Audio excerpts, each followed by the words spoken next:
This is How To Tuesday on the Tom Rowland Podcast, brought to you by Danco. What's going on, everybody? It's How To Tuesday, and today we're going to talk about what to do when you catch that fish of a lifetime, which could be bonefish, permit, tarpon, but specifically we're going to talk about bonefish because I've got some excellent examples of what I'm going to be talking about that come from Instagram from one of my friends, Richard Black, one of the best guides in the Florida Keys.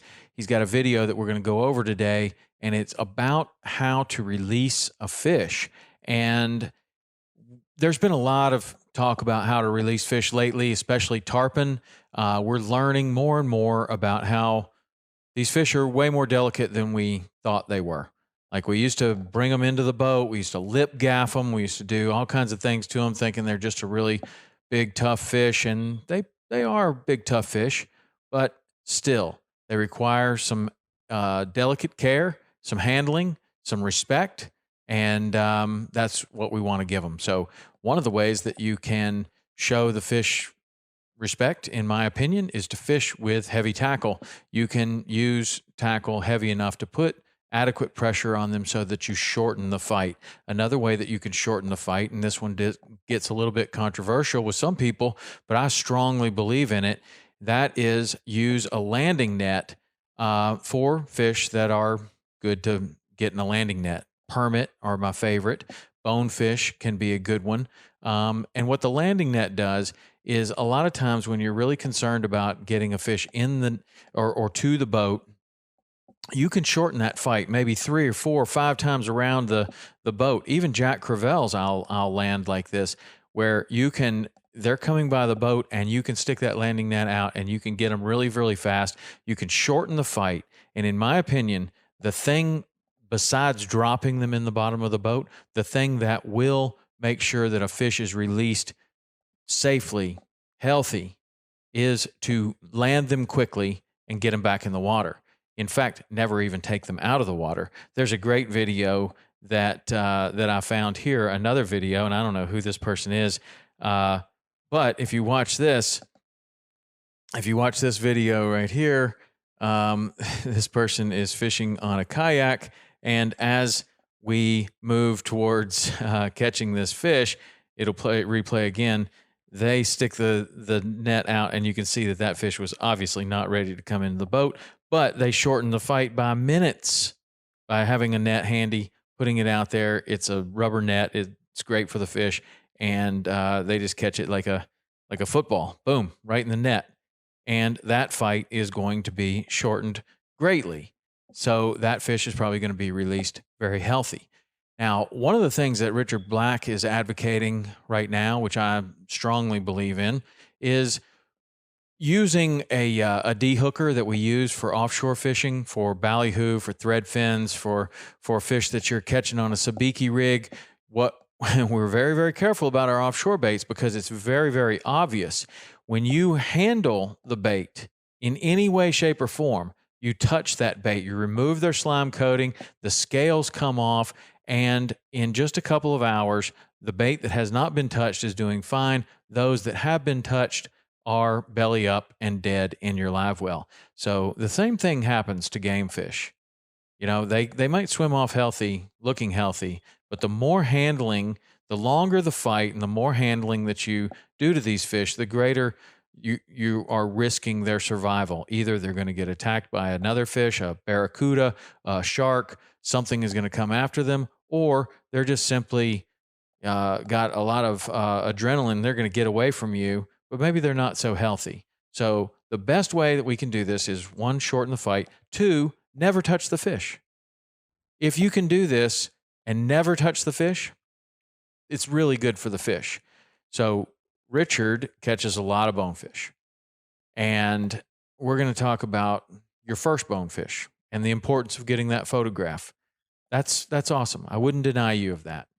But after you've caught a bunch of them and they all look about the same as the last one that you caught, is there any reason to really bring them out of the water to get another picture of a fish that weighs 1 ounce more than the previous fish and maybe an ounce less than the next fish?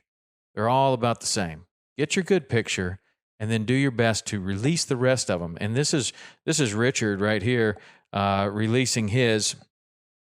And he's got a D-hooker in his hand. And this D-hooker is the same thing we use offshore.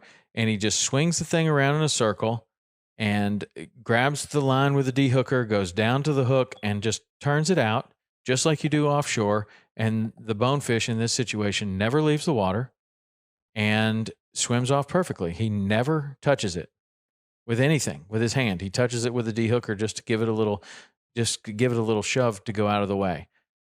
Richard, this is an excellent video. And if you want to follow Richard and see this video for yourself, if you're listening audio, it's Black Fly Charters. It's Richard Black. Richard Black has been on Saltwater Experience a number of times. He's been on Into the Blue a number of times. Richard has won tons of tournaments in the Florida Keys. He is definitely, undeniably, one of the very finest guides in the Florida Keys. Some say the very best. And this is a great video. So he catches this bonefish. He's got the D-hooker in his hand. He grabs the line. He turns it around in a circle and quickly and easily goes down the line, grabs the fly with the D-hooker and just pulls it out. And the bonefish swims right away. That is the video that we're watching. You can see that on Black Fly Charters if you go to Instagram. And you know what? That is a great way for us all to try to release bonefish. That is awesome. I mean, that was a great tutorial, and it's been making its way around Instagram, but I wanted to do it on How To Tuesday today because, you know, it's really an important thing, and it's a very easy thing. You don't have to have pliers. You don't have to hold the fish. You don't have to grab the fish. You don't have to pick the fish up and put it under your arm and all these ways that maybe we used to get fish off. But now, if we want to maintain this really healthy population of bonefish that we have in the lower Florida Keys, we want to maintain the bonefish that when we go to the Bahamas, when we go to Christmas Island, when we go to any of these destinations where we're enjoying great bonefishing, part of the reason is because there are a lot of bonefish there. Let's keep it that way. Let's handle them properly. Do the same thing with tarpon. In my opinion, if you can use a landing net, do it. Especially for fish that are suitable in a landing net. And let's talk about what those might be. Permit, bonefish. I don't like netting tarpon at all, even if it shortens the fight. I just don't think they just thrash around way too much in the net, and it's not healthy for the fish. It splits their fins. It's probably more damage on the fish than you're saving. But for permit and bonefish, yes. Redfish, yes. Snook, yes. Cobia, yes.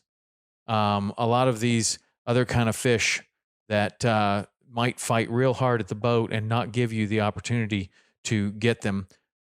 Fish that have teeth, not a good idea. Barracuda, bite a hole right through your landing net. I know because we've tried to get some Barracuda world records, and we did try to net the fish instead of gaffing the fish or getting the fish in any other way.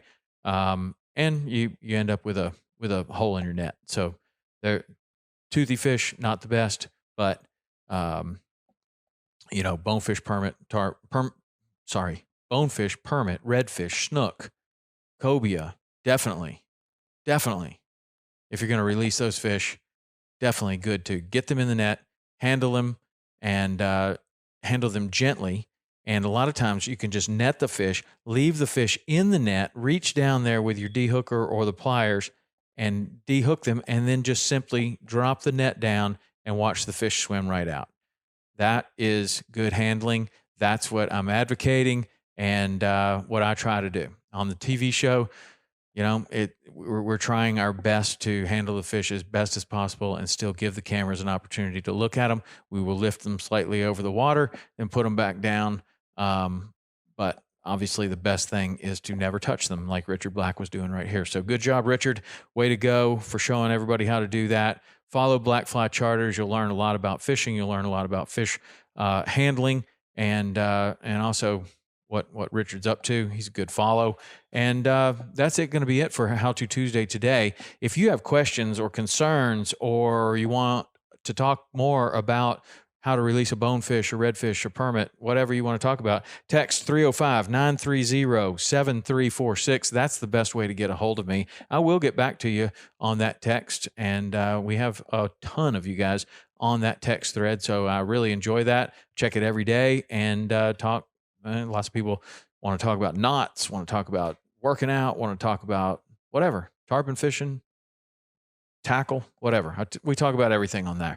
So if you're interested, that is the inner circle. That's the best way to get in touch with me, and the way that I will definitely respond to you. If you send me a Facebook DM or a Instagram DM, there's a chance I might get back to you. But on this, I will definitely get back to you. So it's also a good place for guest suggestions and show suggestions. I take those very seriously. When you say you think you have a good show for us, you guys are the ones that listen. I will try to deliver. We got some great ones coming up this week. If you do get out there and you are fishing, take care of those fish, release them without touching them. Get your picture. Of course, get your picture. But do it with the fish just barely over the water. Put it back. And then if you're catching all the same kind of fish, just release them without even touching them. All right? Better for the resource, better for the fish, better for you. All right. We'll talk to you later. That's How To Tuesday. Take care of those fish. See you.